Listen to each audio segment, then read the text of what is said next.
Baada ya Mabongo kuchukuliwa na wale mabodyguard, alikuja kushtuka akiwa amefungwa mikono. Alijiuliza, hapa nipo wapi? Alijaribu kujitikisa, huenda kamba zingetoka. Alilia, hakuna yoyote hapa jamani, mama! Huku akiendelea kung'ang'ana kutoka pale, alisikia sauti ya viatu mithili ya mtu akitembea ikimsogelea kule alipokuwa. Madam Claudia aliingia akasema, nasikia umekataa kufuata maelekezo. Akasema, siwezi kufanya huo upumbavu. Madam akamwangalia alafu akacheka kwa dharau, akamwambia, ngoja nikwambie story. Kwa hatua ndogo ndogo akasogea mbele yake akamwambia, kulikuwa kuna msichana kama wewe, msumbufu. Msichana huyo kwa akili zake ndogo alihisi kwamba anaweza kupigana na mimi, lakini mpaka sasa hakuna anayekumbuka jina lake tena.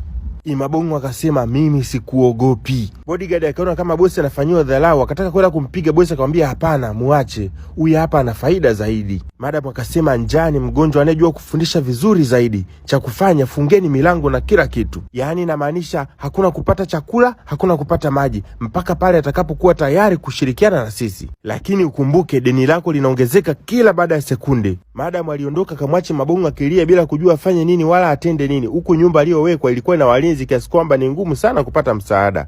Bwana, muda wa kukusanya hela ukafika. Sofia akawa anakusanya hela moja baada ya mwingine. Anamwambia, wewe umeleta shilingi ngapi? Shilingi 200. Wewe umeleta shilingi ngapi? Shilingi 50. Shilingi 50 baada ya kuzaga mwana usiku mzima unakuja shilingi 50. Binti anajitetea kusema mwanaume ndiye naye alikuwa hata hana nguvu. Wewe unadhani hapa tumekuja kutoa msaada kwa watoto yatima? Hebu mchukueni mpeleke kwenye chumba chenye giza. Kama huwezi kufanya kazi na mwili wako utafanya kazi na maumivu. Na nyie mliobaki, kama kesho mtu yote atakuja na pesa chini ya 1000 mtaungana naye huyo mwenzenu. Na kwanza Zainabu yuko wapi? Hajarudi dada, na sisi tunaogopa sana.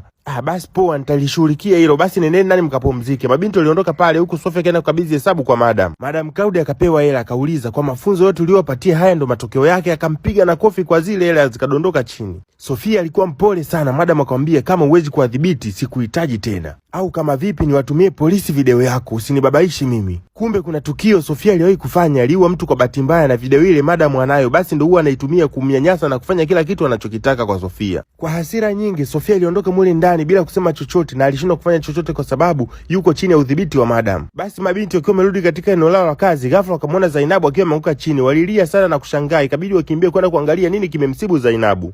Jamani, ni Zainabu, ndiyo ni yeye jamani, hebu fanyeni haraka mwite hata ambulance jamani, tupate msaada, atakufa huyu. Wakati ule Sofia naye alikuja akasema, hapana, mwacheni, niliwaambia kila mtu ajilinde peke yake, maana hakuna mtu anayeweza kuja kukusaidia. Kila mtu ana jukumu la kujilinda yeye mwenyewe. Wale mabinti walichoka, hawakuwa na cha kufanya zaidi ya kugawanyika, kila mtu kuelekea katika eneo lake la kazi, kwa sababu kila mtu alikuwa na eneo lake la kutegeshea wateja. Bwana, huku nyumbani Mabongo ameendelea kukaza fuvu, anapigwa njaa, kiu na amefungwa muda wote. Nini kitatokea kwa Mabongo? Atakubali kufanya kazi au ataendelea kukaza fuvu? Mimi na wewe wote hatufahamu. Hebu tukutane katika episodi inayofuatia ili kujua nini kitakachoendelea. Vipi? Kakupa kazi?